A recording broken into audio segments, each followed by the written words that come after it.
شويه نبدا من سن 3 سنين. طب ايه الحاجات اللي انا ممكن ابدا بيها؟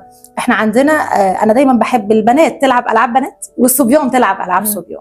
يعني الصبيان او الولاد كره القدم بيحبوها جدا، السباحه للاثنين حلوه جدا، والسباحه من الرياضات اللي اصلا بتشتغل على التمارين الهوائيه اللي بتنمي عضله القلب والرئتين، وبتشتغل كمان على تمارين المقاومه اللي بتنمي العضلات، بتشتغل كويس قوي على الابر بادي وقوه الظهر. فدي من الرياضات اللي انا بحبها انا شخصيا، للبنت والولد. للبنت والولد.